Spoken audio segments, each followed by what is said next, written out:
이번 시간에는 여러분과 함께 붓다의 깨달음에 대해 통찰을 해보겠습니다. 붓다께서는 무엇을 깨달았을까요?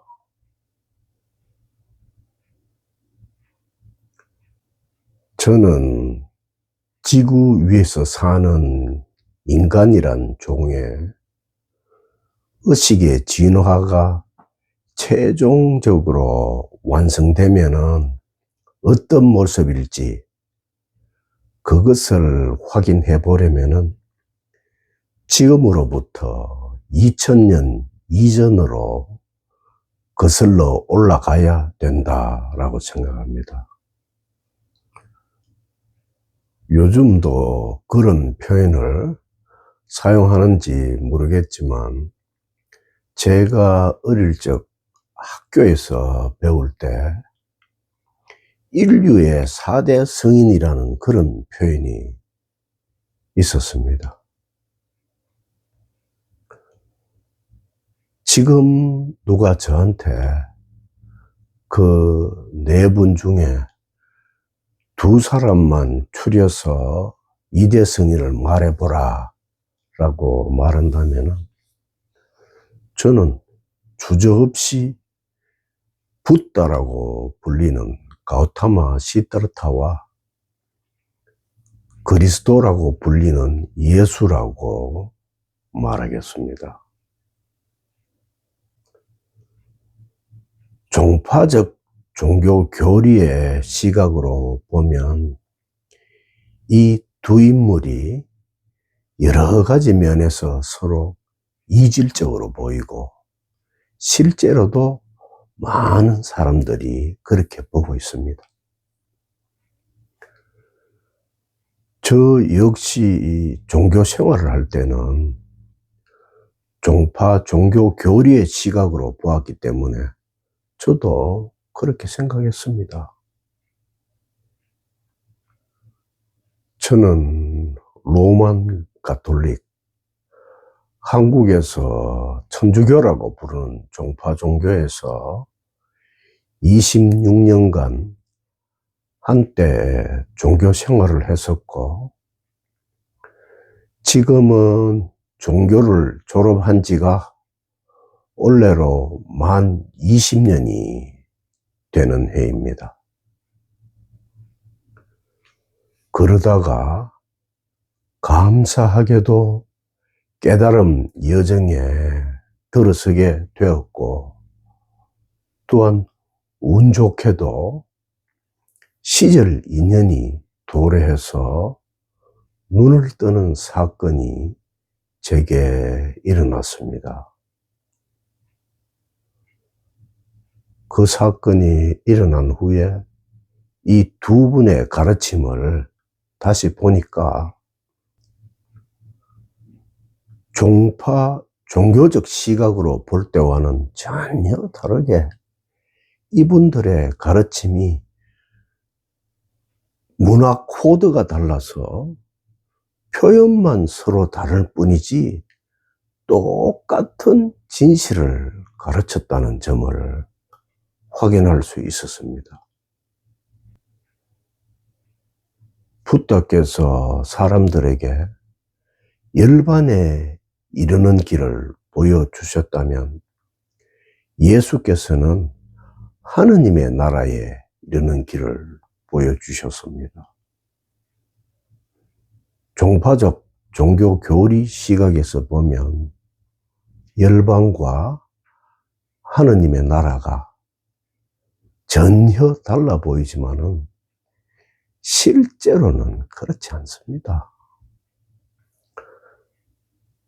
그래서 저는 이 두 분이 보여주신 길을 완전한 깨달음이라고 그렇게 부릅니다. 이번 시간에는 역사적인 등장 순서에 따라서 먼저 붓다의 완전한 깨달음에 대해 말씀드리려 합니다. 붓다께서는 자신의 가르침의 방향성을 요약해서 그 핵심을 다음과 같이 말씀하셨습니다. 비구들이여, 예전이나 지금이나 나는 오로지 괴로움과 괴로움의 소멸만을 가르친다 라고 초기 경전인 마찌야 니까야에서 말씀하고 있습니다. 그러므로 붓다의 모든 가르침은 그것이 어떤 내용이든 또한 어떤 형식으로 말해지든 열반에 이르게 하는데 그 목적이 있습니다. 따라서 붓다의 모든 가르침은 열반으로 검증되어야 하고, 열반은 붓다의 모든 말씀을 검증하는 절대 기준이고 시금석이 됩니다. 그렇기 때문에 만약 붓다의 가르침이라고 어떤 종교가 전하든지 아니면 어떤 개인이 전하든지 누가 전하든 상관없이 사람들을 열반에 이르지 못하게 한다면은 그런 주장은 붓다의 가르침이 아니라 그런 주장을 하는 당사자들의 개인 견해에 불과할 뿐입니다. 그리고 붓다께서 가르친 진실이 무엇인지 올바로 알려면은 무엇보다 먼저 붓다가 가르친 열반이 무엇인지부터 통찰을 해봐야 마땅할 겁니다.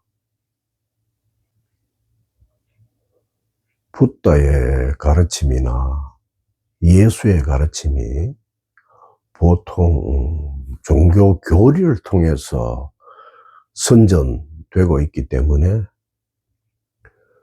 종교 교리에서 말하는 주장을 붓다의 가르침이라고 여기거나 예수의 가르침이라고 여기는데,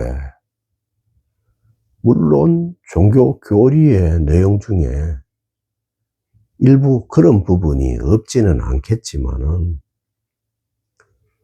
종교 교리는 원석인 붓다나 예수의 가르침을 제도 종교의 필요성 때문에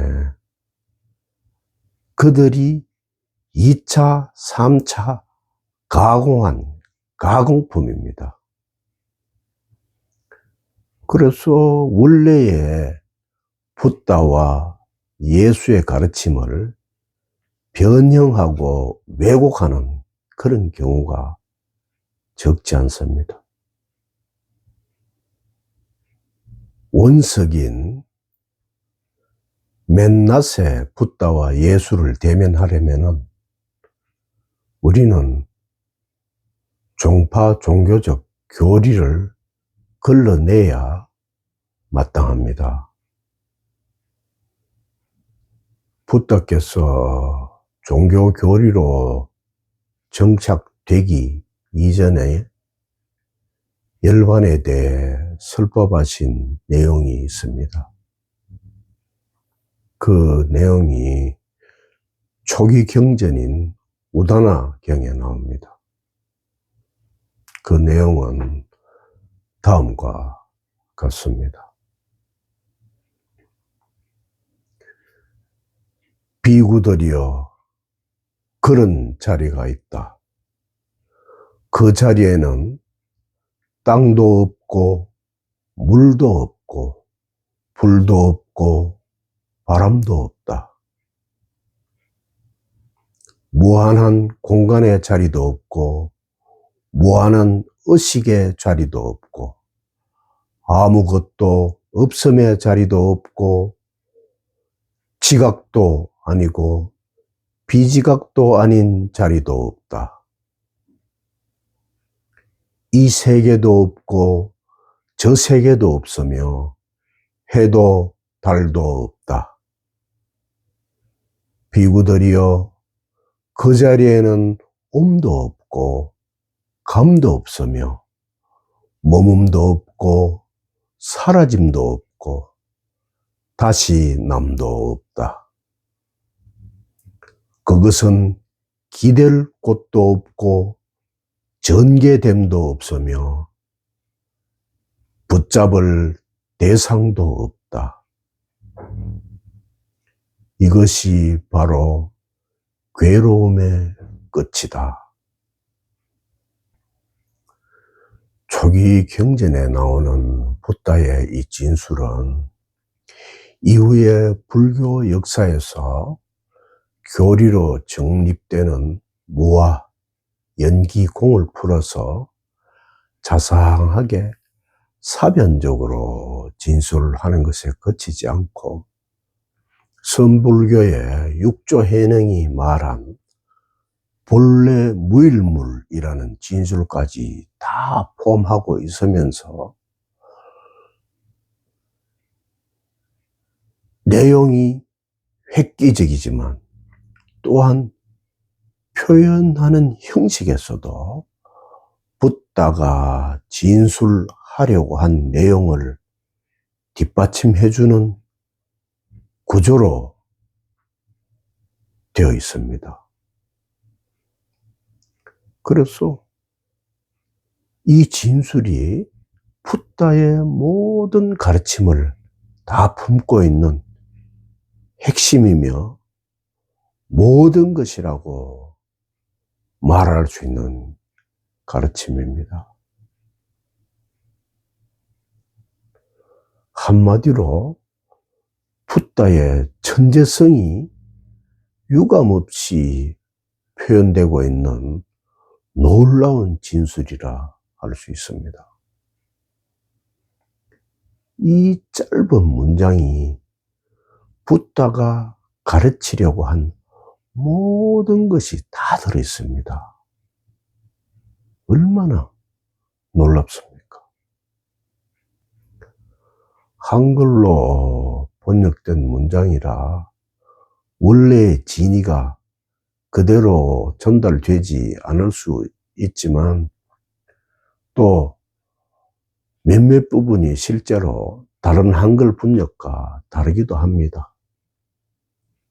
하지만 내용과 구성면에서 큰 차이가 없는 번역인 것 같아서 제가 이 번역을 가져와서 여러분에게 소개해 드렸습니다. 깨달음이 시절 인연을 따라서 저에게 도래하고 제가 눈을 뜬 후에 접한 붓다의 교설 중에 이 내용이 저에게 가장 와닿는 그런 구절이었습니다. 어떻게 깨달음을 이렇게 정확하고 명확하게 표현하고 있는지 저는 정말 놀랐습니다. 후다나 경에서 붓다께서는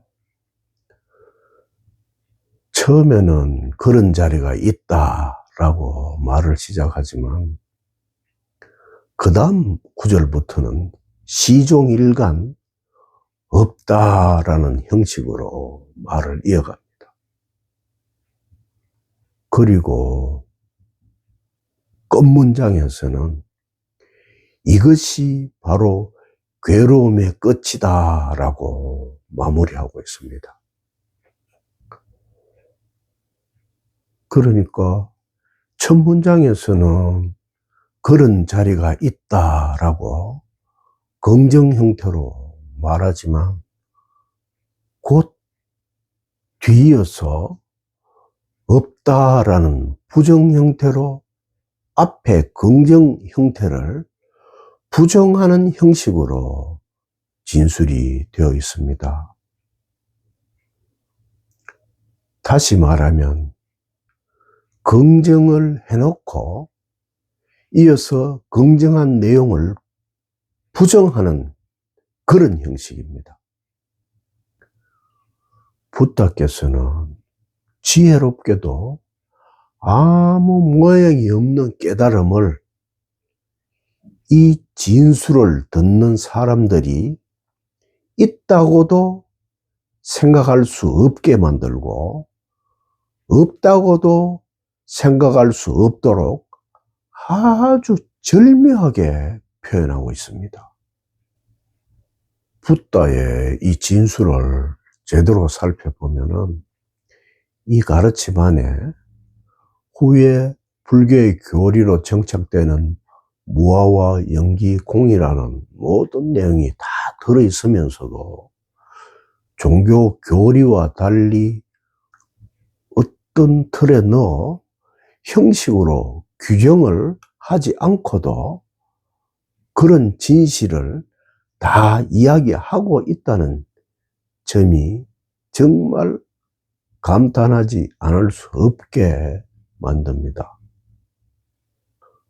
붓다께서는 처음에는 그 자리가 있다라고 선언하지만 뒤이어서 땅도 없고 물도 없고 불도 없고 바람도 없다라고 말씀하시면서 토수 화풍의 사대를 부정합니다. 그리고 이어서 공무변초도 없고 식무변초도 없고 무소유초도 없고 비비상초도 없고 이 세계도 없고 저 세계도 없고 해와 달도 없다라고 말함으로써 모든 존재 조건을 제거합니다. 그리고 또한 옴도 없고 감도 없고 몸음도 없고 사라짐도 없고 다시 태어남도 없다라고 말함으로써 시간 구조 전체까지 붕괴시킵니다. 그러니까 이 진술은 공간, 의식, 시간 전체를 깡그리 다 붕괴시키는 진술입니다. 그렇지만 붕괴하는 것으로 끝내지 않고 마지막 구절에서는 이것이 바로 괴로움의 끝이다 라고 선언합니다. 이 마지막 문장은 그냥 아무것도 없다라는 결론을 주장하고 있는 것이 아닙니다. 만약 그렇다면은 괴로움의 끝이라는 표현이 무로 끝나게 되어버립니다. 하지만 이 마지막 문장은 첫 문장인 그런 자리가 있다라는 문장과 이어져 있습니다. 그래야만 붓다의 이 진술이 무가 아닌 공을 설법하고 있다는 점이 분명하게 드러나게 됩니다. 붓다의 이 설법은 우리가 평생 동안 발을 딛고 살아온 있다 없다라는 유무로 된 이원적인 세계, 곧 모양으로 된 세계에서 깨어나게 하려는 가르침입니다.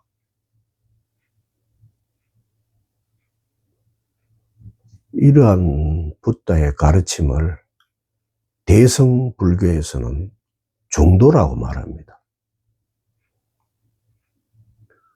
그런데 중도는 이것과 저것이 서로 의존해서 발생하는 세계인 상대 경계가 아니기 때문에 이원적인 방식으로만 성립하는 말,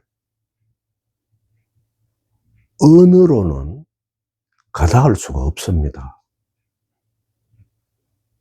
제가 여러분에게 지금 하고 있는 진술을 이해한다고 해서 깨닫게 되지는 않습니다.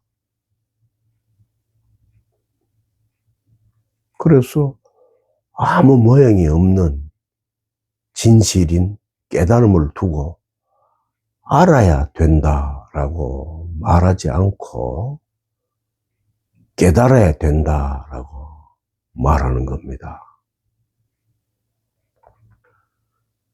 지금까지 제 깜냥으로 할 수 있는 범위 안에서 제 나름으로 말로 설명은 했지만은 말이 가다할 수 없는 진실이기 때문에 여러분에게 제대로 전달이 되었는지 모르겠습니다. 하지만 일부 놓친 부분이 있더라도 그렇게 마음을 쓰시지 않으셔도 됩니다. 왜냐하면은 바로 이어지는 다음 시간에 예수의 완전한 깨달음에 대해 여러분과 같이 살펴볼 때 이번 시간과 흐름이 이어지고